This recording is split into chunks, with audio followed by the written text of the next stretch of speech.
Hey everybody, how's it going? Welcome to this second fireside chat of 2024. I'm super excited about this one. Last one was like a massive hit. All of you guys were like messaging me after, just like telling me how much value you're getting from Rory's presentation. And I think this one might actually kind of like outdo what Rory's did. So I'm super excited about it.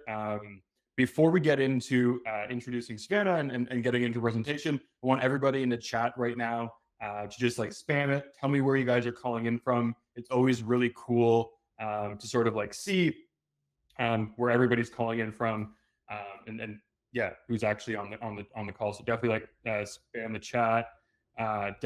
Denver, Boston, Tennessee, UK, Hawaii, Sacramento. Okay, sweet. This is awesome. It's always like super cool seeing all of that.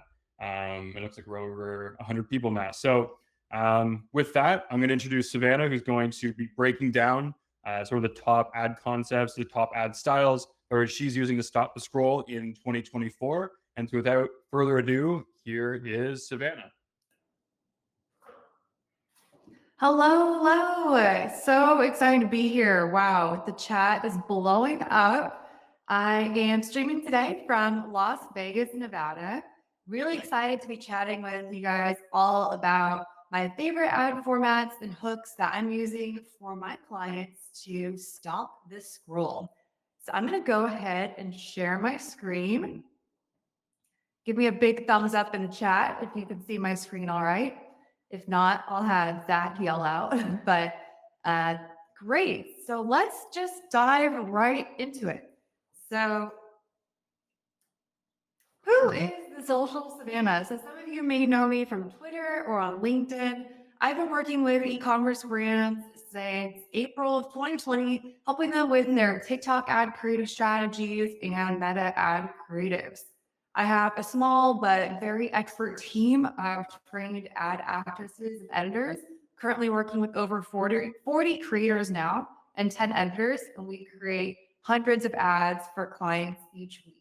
So pretty much my life is going on foreplay and finding great inspiration and doing research about what top brands are doing and trying to utilize some of these top formats for the brands I'm working with. So foreplay has been just an incredible tool that I've used for competitor research and seeing what brands are doing on these platforms. I'm also a TikTok marketing partner and one of the top 5 most popular TikTok creative exchange partners in North America. So I have a very close relationship with TikTok where they refer me to their top advertisers so that I can create ad creatives for them.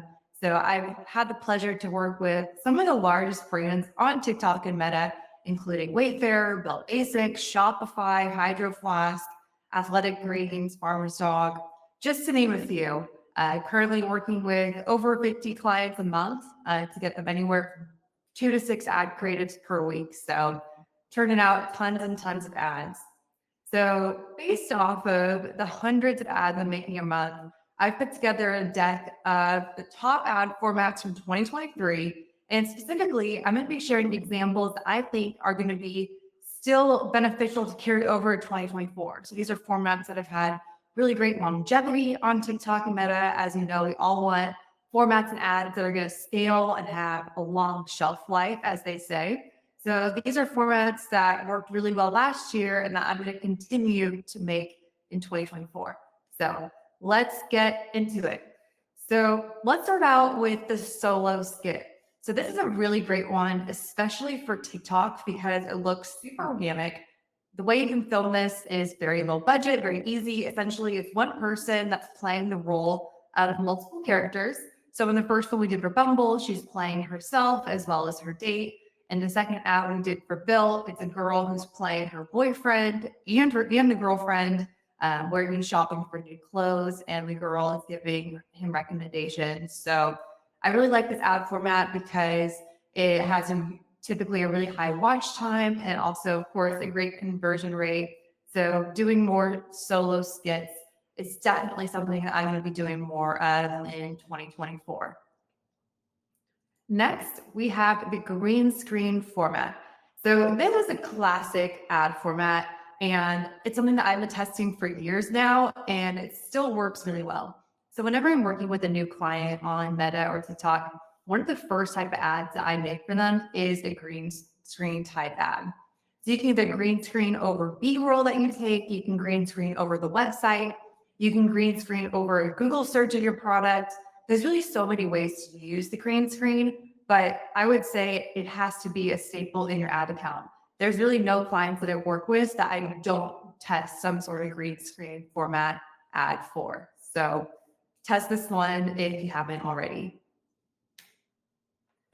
Another classic is the TikTok comment overlay. So essentially, you are responding to a question that someone posts as a TikTok comment. You can make a fake TikTok comment to have this overlay your hook. And the reason why this works well is that it looks incredibly organic to TikTok. It doesn't look like an ad. However, I also see that this format works well on Meta, so Facebook and Instagram as well. And then, so essentially how the ad works is that the hook of it is that TikTok comment overlay where you're answering your question, and the rest of the ad is going into the value props and showing the product. So I have been testing for years and one that continues to perform time and time again. So you definitely need this classic ad format in your ad account. Another great one is what I ordered versus what I got. Incredibly popular in terms of a hook. I'm sure you've seen this a bunch on Foreplay, but it's one that continues to convert. So essentially the script of the ad is, I kept seeing this product everywhere online and I wanted to see if it was worth the hype. Here's the product in real life. I'm testing it out. Here's my favorite things about it. You guys should go and shop now. These ads are all under 30 seconds, really just hitting on the best value props of the product. You don't want to say too much in your ad to where you're being confusing or giving them too much information. You really want to give viewers just the top 3 value props of your product. Essentially, giving them that social proof of, yes, you may have seen this product everywhere online, but when I tried it in real life, it is actually worth the hype. So this type of scripting is something that I use a lot for ads and continues to be a top performer. This one is one of my favorites. This one is called Fake Podcast. So this is one of the creators on my team. I essentially sent her a $20 fake microphone from Amazon, and she's holding it up with her laptop. So as you can see, all the examples I'm showing today are low budget, take a very small amount of time to do, but can be extremely effective on Meta and TikTok. So I love this fake podcast format because podcast clips do trend a lot on Reels and TikTok. So it just looks like it's an organic post in your feed. It doesn't look like an ad. And it adds that social proof of, oh, if someone on a podcast is endorsing a product, then it must be good. So highly recommend this format. Very easy to do and extremely effective. Similar to fake podcast is a fake broadcast. So essentially what we did is we airplayed a video that we created and put it on a TV and essentially filmed the TV of the airplay video. And we made it almost like a fake news story. So trick for the lowest prices on blue light glasses. And the ad is actually filming the TV. So this really stops and scroll because people aren't used to seeing a TV broadcast filmed as an ad. It's very interesting. It's something that we see a really high hook or thumbs up rate on. So this is one I would definitely recommend trying as well. Similarly, more TV ads. I saw this on TV, so I bought it. So I work with a number of clients that are on Shark Tank or do TV advertising. And so just having that social proof of, oh, like as seen on TV, or this must be legit because it's on Shark Tank or because I kept seeing it everywhere on TV.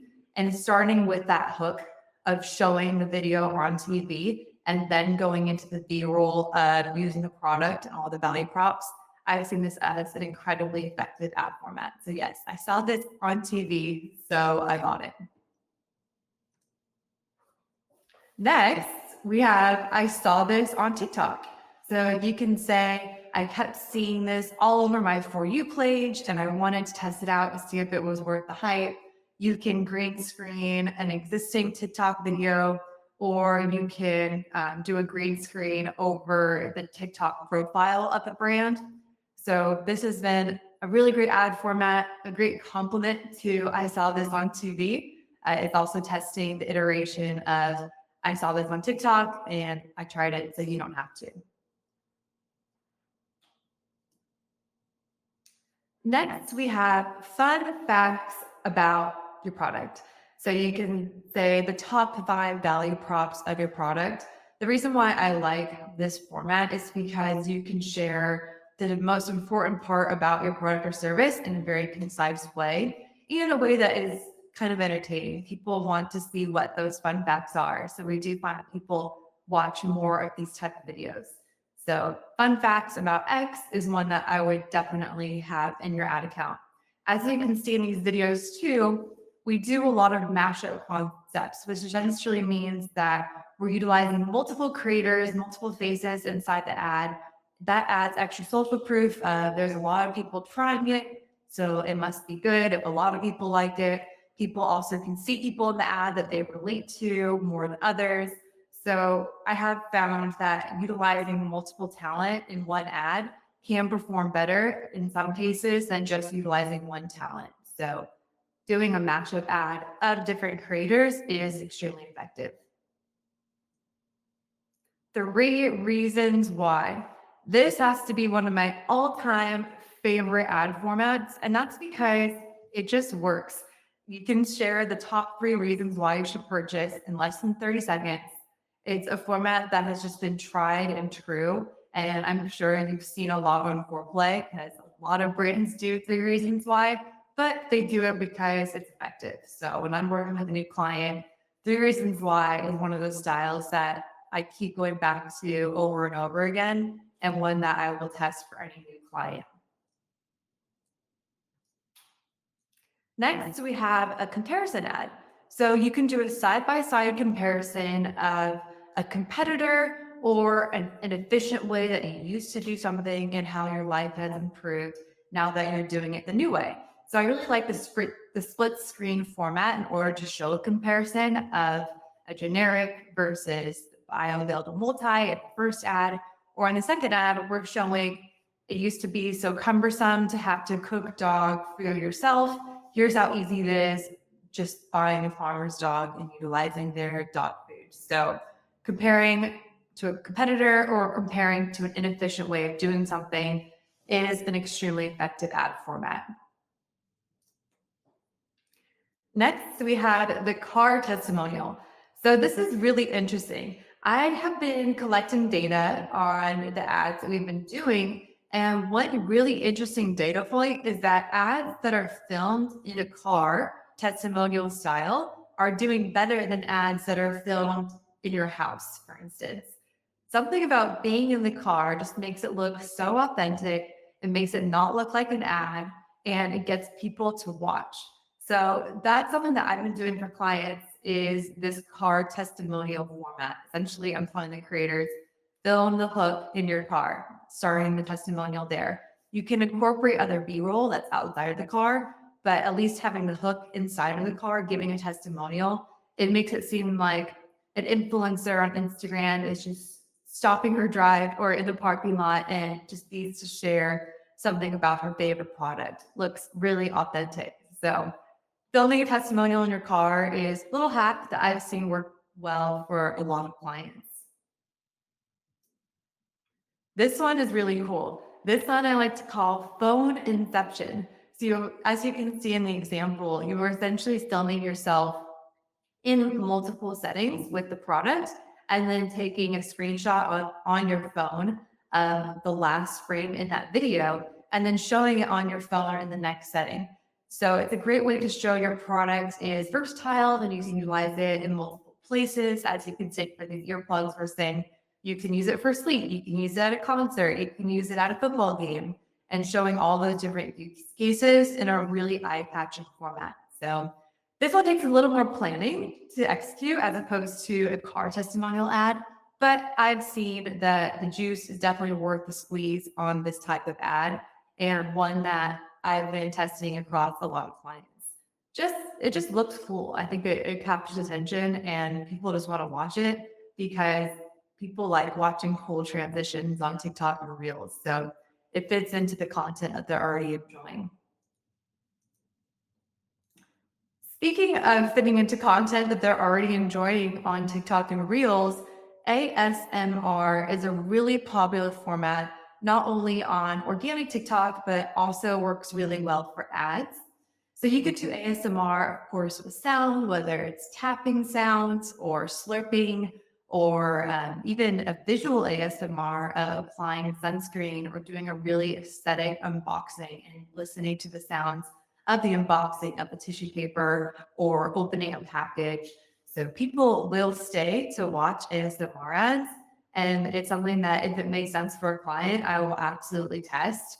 I also noticed that ASMR ads get the most amount of comments. So I do believe there's some anecdotal evidence that more engagement, especially on TikTok ads, does lead to better performance and more reach. And I get the most amount of comments on ASMR videos. Sometimes it's negative. Like, for instance, we had a video where a girl was tapping her nails on a blend jet with her fake nails. And we got hundreds of comments, people saying, like, oh, stop the tapping noise. It's so hideous. Or we had someone whispering, and people are like, oh, the whispering is so annoying. Like, I hate whispering. But it is that ASMR capturing attention, whether positive or negative. I do find that having a bit more engagement in the comments usually leads to better performance. So would definitely recommend adding this to your ad account. This one is really fun. This is the Selfie Text Interrupt. So essentially the premise of the ad is that you're filming yourself with the selfie side of the camera and you're about to take a selfie when you get interrupted by your best friend that's texting you and asking you, hey, what was that e-bike that you mentioned? Or what was that perfume that you've been using? And you can reply in a voice note, or you can just go straight to the website of posting the link and then doing a screen record of the website or showing B-roll. We find that this is a really effective ad format for capturing attention. It's one that did incredibly well during the holidays because we would do this selfie text interrupt format, and instead it would be like, bestie, like, guess what? Like, Pura Vida is having an amazing sale right now. Everything is 30% off. Oh my gosh, send me the link. So it was a really great format specifically for sales. So one that I'm definitely going to continue testing this year for sure. Another really eye-catching concept is writing the hook of your ad on a whiteboard or on a chalkboard. So for the first one that we did for athletic greens, essentially what we did is we're writing the value props of athletic greens on the whiteboard and then going into B-roll of the clips. And then it's also a comparison ad of showing my old routine versus my new routine and comparing on a whiteboard how inefficient the old routine was versus her new routine with AG1. So writing it out on a whiteboard just makes it look like it's educational content. It makes people read it a bit more, and they're going to probably pay a bit more attention to the value props you're listing out if it's written on a whiteboard. For the chalkboard ad, for the blended one, just writing out words on a chalkboard for the hook makes people want to stay to see what is the full sentence that she is going to write. People want to see the end of it. And then we go into a very aesthetic sort of ASMR video of blending weird things. So as you know, on TikTok, usually like weirdly, oddly satisfying stuff does trend. So in our ads, we try to follow those sort of trends that trend organically, essentially. So blending crayons or smashing something or just doing something weird. We usually see that those ads perform really well. So blending some crayons in this instance was a hit. Another really effective ad format on TikTok in particular is stitch and coming. So essentially what we're doing is we're stitching another video. For this brand that we work with, it's called Happy by Ink. So we had a clip of Venus Williams talking about why she created a brand. And essentially we edited it with that stitching coming text overlaid on top. And then we go into the testimonial regular style ad. but we do see that people end up watching more of the video when there is that stitch incoming warning, essentially on the first 3 to 5 seconds, because they want to see if the person is going to negatively react to the original video or if there's something shocking about it. So instead of just starting with the testimonial, starting with another clip with the stitch incoming overlay has been a really great ad format and one that I've seen work well across a lot of clients. Now that I've showed you the top formats of 2023 and the ones I recommend bringing into 2024, I want to go through some of my quick do's and don'ts of making great ads. So the first do is keeping the ad production process organized. So as I'm creating over 100 ads for clients a week, as you can imagine, dealing with 40 creators and 10 editors and client revisions, having an organized process is key to being successful.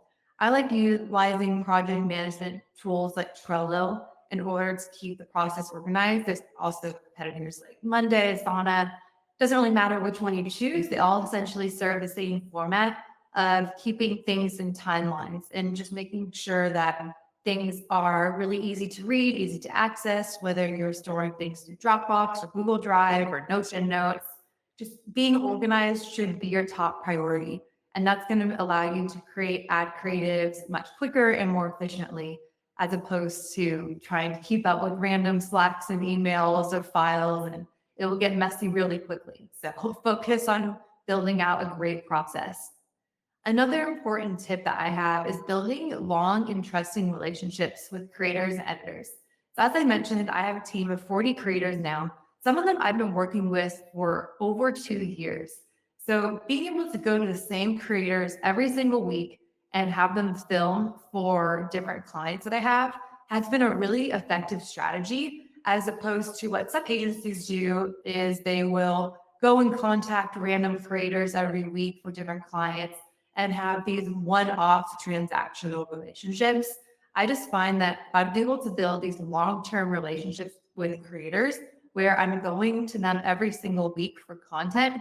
Not only do they start to understand what type of styles I'm looking for and what type of footage is effective based off the feedback I'm giving them, but also they're more motivated to create great content for me because they know that if the content's good, that they're going to get more and more work from me every single week.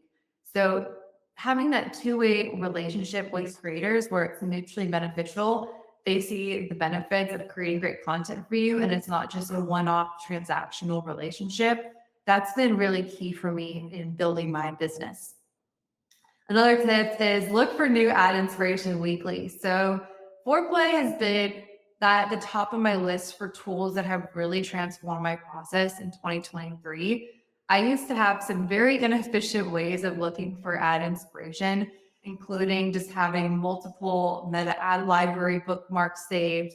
I would be manually screen recording from Facebook ads or Instagrams I saw of ads that I liked and just screen recording it and then uploading it to a Dropbox folder. Or I had a Facebook group where I would share ads that I came across. All I have to say is that these ways of saving ad inspiration were really cumbersome, but I absolutely loved incorporating Foreplay into my process. They not paying me to say this or anything. I truly have really appreciated the amazing software that they provide and how it's allowed me to find really, really great ad examples for my clients. Another tool that has really helped me in my process is Motion. That is for analyzing your creative metrics. So Foreplay, I use for finding inspiration. Motion, I use for analyzing my creatives to see how they perform, look at all the metrics and which ones we need to create iterations off of. So having a great process for finding inspiration and analyzing your creative output is really key. Of course, you want to use text overlays and transitions that are organic to TikTok. Just like all the examples I showed today, all had the organic TikTok text, looked very native to TikTok. And what I'm seeing is that ads that are designed with TikTok in mind, first and foremost, still perform the best on Meta. So when I'm creating ads, even for a client that's just advertising on Meta and not even thinking about TikTok ads, I'm still creating it in the same TikTok style because that's what's working best on Meta right now. So design for TikTok first, put those on Meta. It definitely doesn't work the other way around. You can't take your Facebook ads that are more polished and kind of look more like an ad and try them on TikTok. I just don't see that working as well as creating something that's really organic to TikTok and then throwing it on Meta. That seems to be the best process. For editing softwares, my team of editors use Adobe Premiere Pro and After Effects. But I was on a low budget and editing ads myself, I would be on CapCut. CapCut I've used to make so many ads over the years. It's an app that was created by ByteDance, the parent company of TikTok. So you're going to have all of the native TikTok fonts in there and effects, green screen, all the stuff you need you can do on CapCut. CapCut also has a desktop app now. So it's like a more intuitive way of After Effects or Adobe Premiere Pro. You can get really far just using CapCut, and you don't have to be an editor by trade to figure it out. If I could figure it out, you guys can figure it out. So definitely would rely on CapCut until you're able to hire more professional editors that can do more stuff in After Effects and whatnot. So some of my quick don'ts: don't make ads over 40 seconds. Attention span on TikTok and Meta is fleeting. You are lucky if someone even watches 2 seconds of your ad. So you really want to be concise and keep everything in 30 seconds. Don't forget to add text overlays. So always assume that the viewer of your ad is watching without sound. You should be able to watch your ad and completely understand it without sound. I will say sound definitely adds a lot to ads in terms of different effects that you can use and the music that you use, beat matching to the music. So sound can be a really great complement to your ads, but it also needs to be fully understandable without sound. This tip is really important. Don't assume that your ad actress is a creative strategist / digital marketer. So something that I see brands struggle with is they will contact girls on TikTok who can film great videos and say, hey, make me some ads for my product, but they don't give them a specific brief. And then they're disappointed with the outcome because they're like, oh, this doesn't look like the ad I've seen on Foreplay. This is not what I was expecting. So that's why a lot of brands work with me, because I know what type of ads work well, tap into my team of creators and use me as your strategist essentially. But that's where brands get in trouble, is that they don't provide a very specific brief of shot lists, storyboards, scripts. These are all things I provide to my creators with very specific examples that this is the shot I need. We need this, and this shot. I need to look like this. Here's some ad examples. Here's the script lines that we need. We need you to film this, and this setting. So you end up getting a ton of footage from these creators. And then I utilize this raw footage and I send it to my editors. And then I give the editors the play-by-play of how I want them to edit it into the final ad. So keeping it very specific with your brief and your shot list and your scripts will make your ads perform so much better. Second to last thing is don't forget to make iterations of best performers. That's something that I think we struggle with as marketers. We always want to do the next and best thing. If we see a cool ad format on Foreplay where we just instantly want to copy it or try a version of our own, but we'd forget to look inside of our own ad account and make iterations off of our top performers.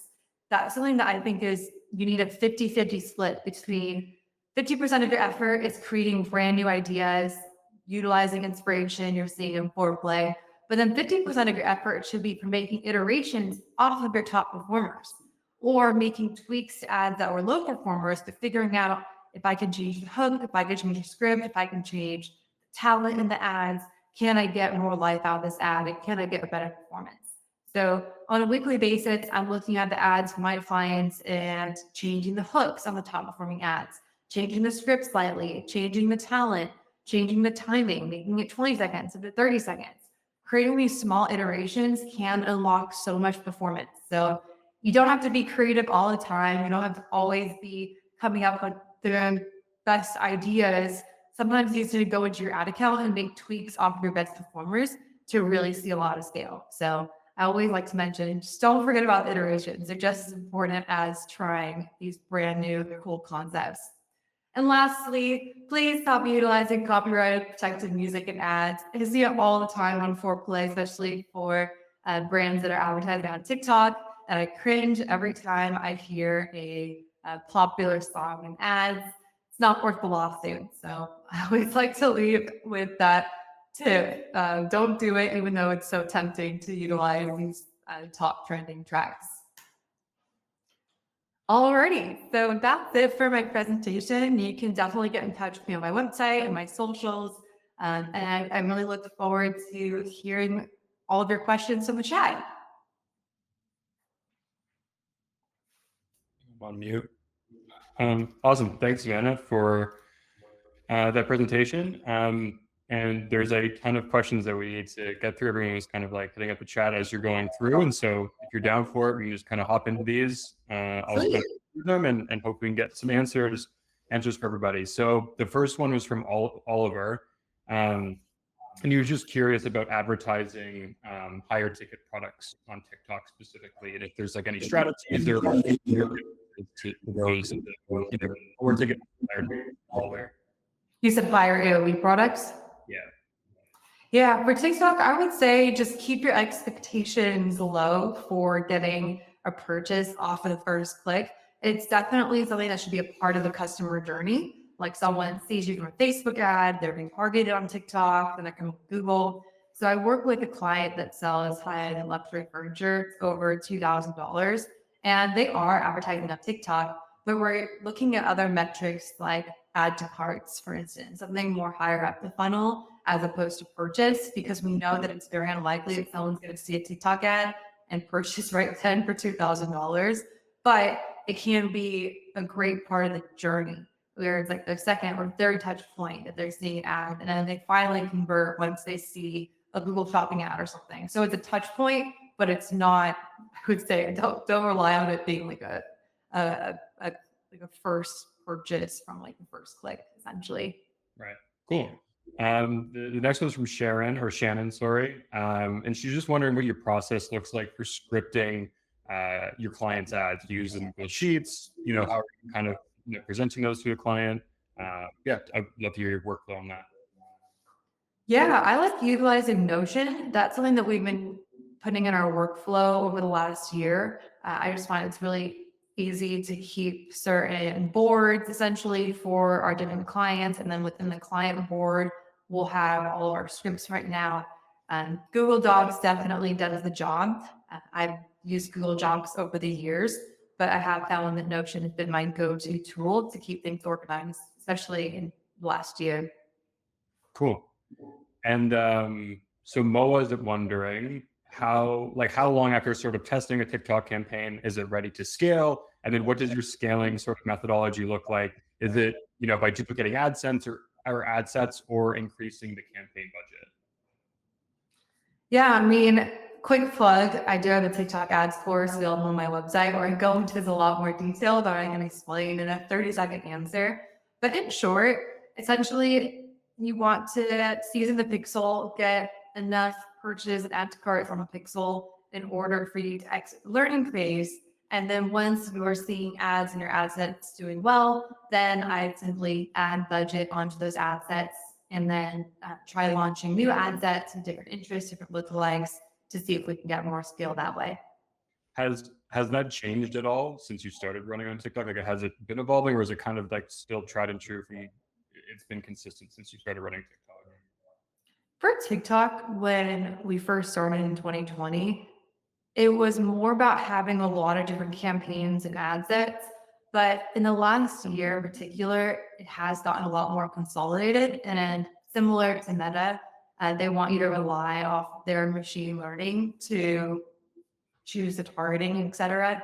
So utilizing even just a couple of ad sets and a couple of campaigns, keeping the setup really simple, and then putting more budget on a limited number of ad sets is the way to go, as opposed to having 50 ad sets all with a $50 budget. You want 2 ad sets, each with $500 budget. So keeping it consolidated, keeping the learnings on the ad set level, which also just makes it somewhat more simple to manage. And that's what's been performing well. Cool. So Nita wants to know if when scripting, talent for advertise, like getting ads, UGC, stuff like that. When it comes to the point that they delivered the assets and maybe there's some tweaks to the B-roll, they didn't quite get it right. She's wondering, like, what does that revision process look like? Do you always pay for additional revisions? How do you kind of like handle that back and forth? Yeah, I mean, with my creators, I like to set the expectation that I'm going to do my part in terms of providing you with a very detailed brief, detailed script, the shots I need. So I'm doing my part by being organized and telling you upfront, here's what I need. And then on their part, I'm saying, I'm not going to require revisions from you if you follow what I'm clearly laying out for you. So I really try to make it as foolproof as possible. I provide them examples.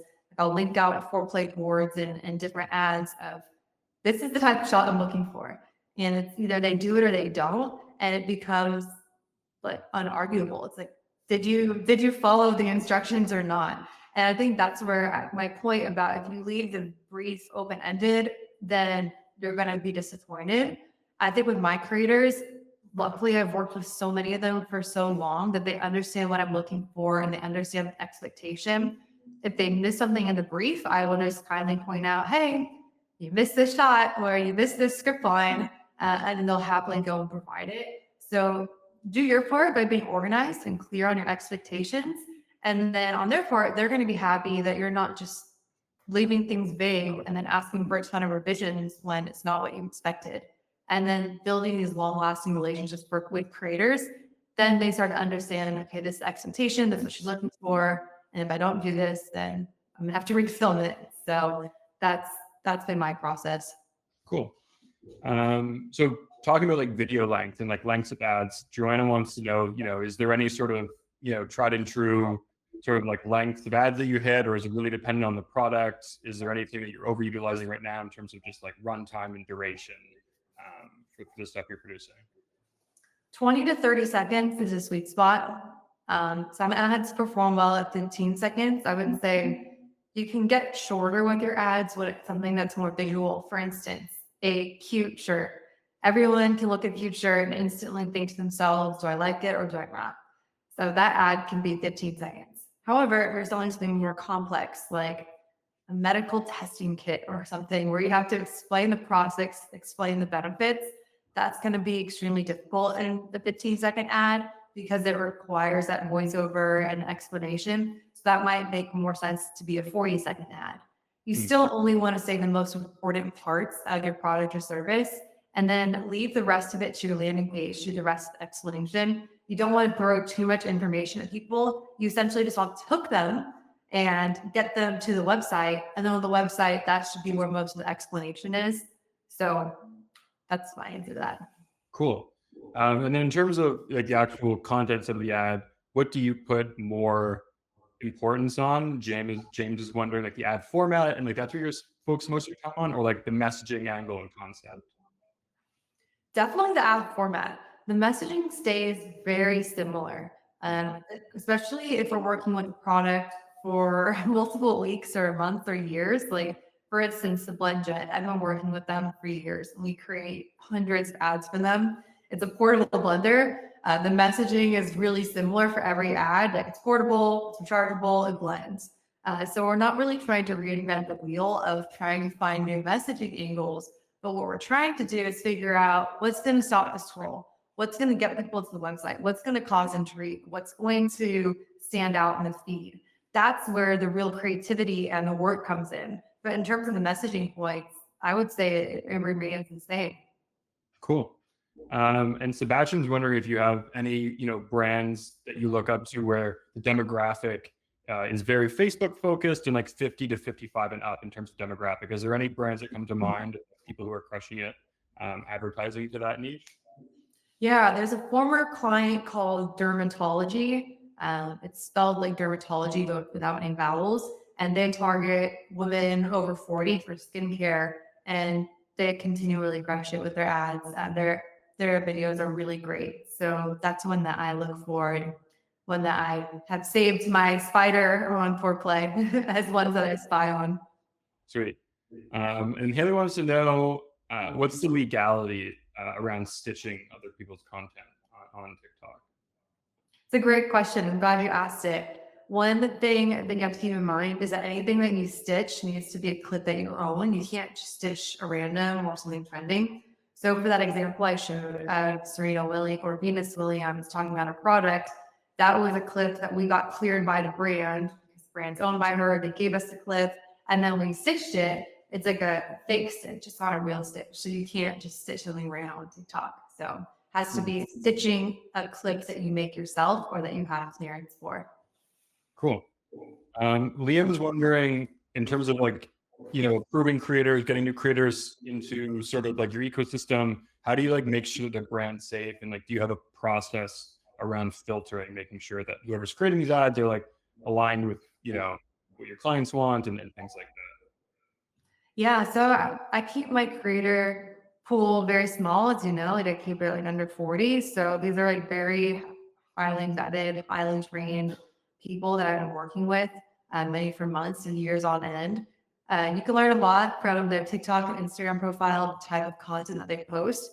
A lot of the creators I work with are influencers per se. They're more micro content creators that they don't have a large following.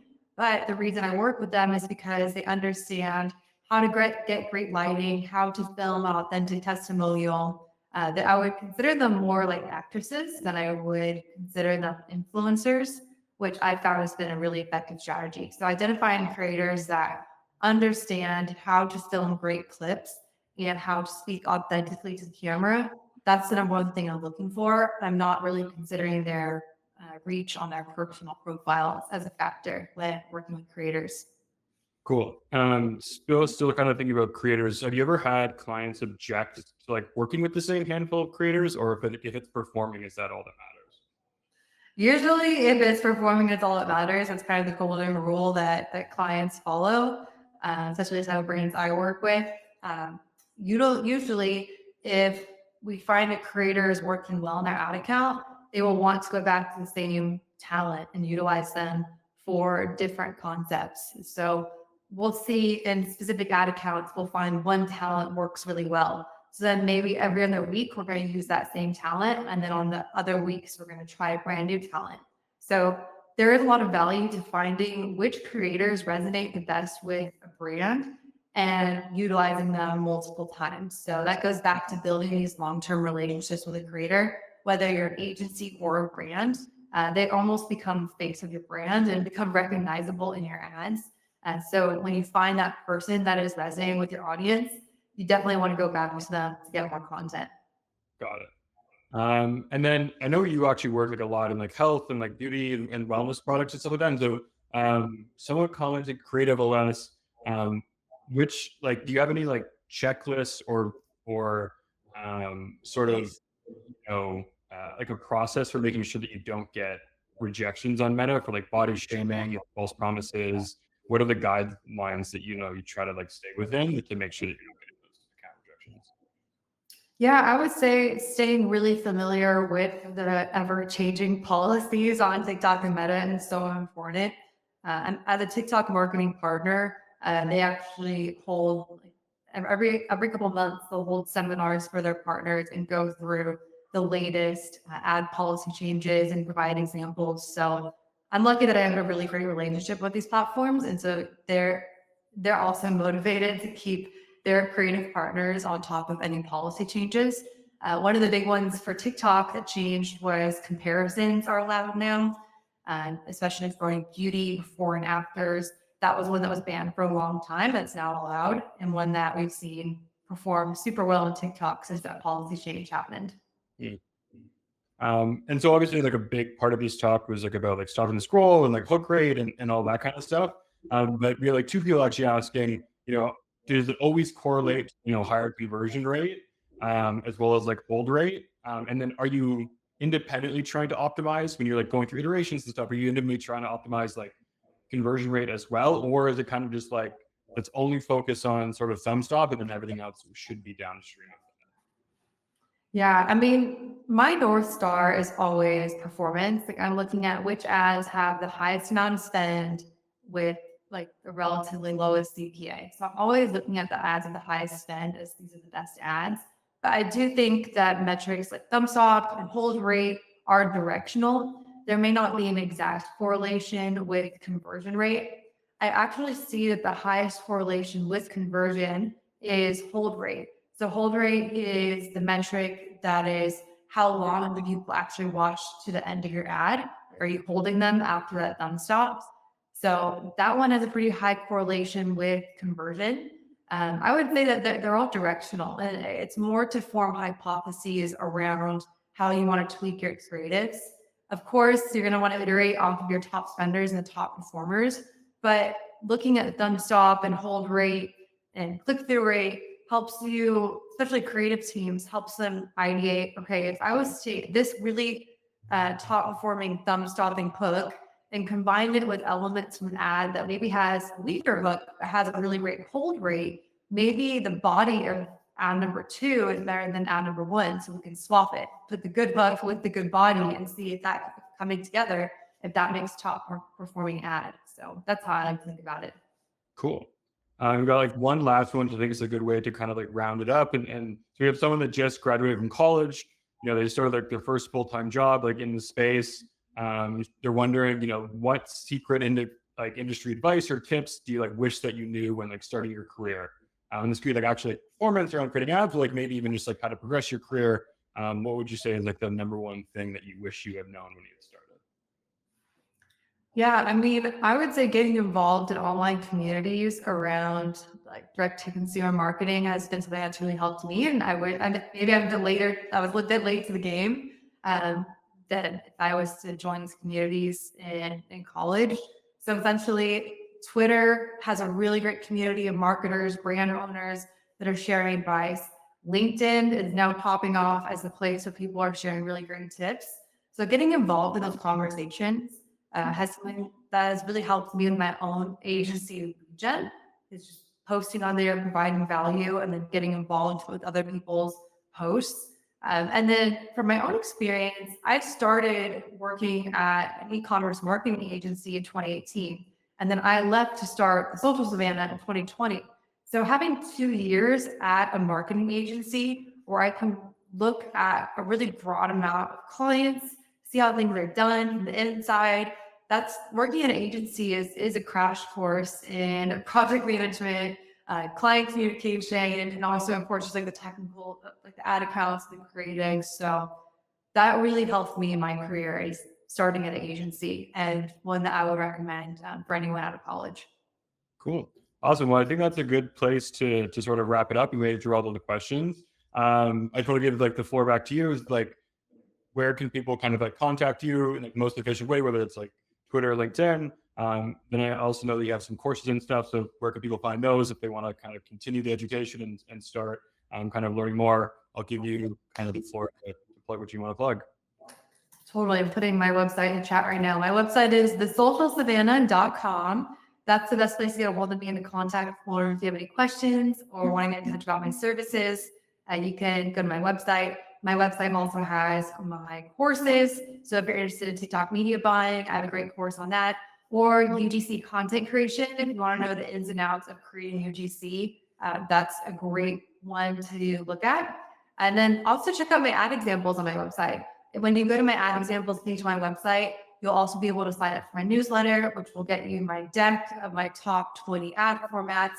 There are actually different ad formats that I presented today. So if you want to get more great examples, you can sign up for my newsletter on my website. And then, of course, join the conversation on Twitter. That's where I'm most active. I'm social_Savannah on Twitter, or you can find me at Social Savannah on Instagram, and then Savannah Sanchez on LinkedIn. Awesome. All right. Well, I appreciate you taking the time and walking us through all these ad formats and being so like thoughtful with the Q&A. Everybody definitely go check out Savannah online, follow her on Twitter. And you obviously can message me on Twitter as well if you have any questions or are looking for the replay. It will be posted and emailed to you. And yeah, like everything about the event from the slides to the replay will be emailed to you after the event. And thank you everybody joining, and I'll see you guys in the next one. See ya. Thank you. Bye-bye.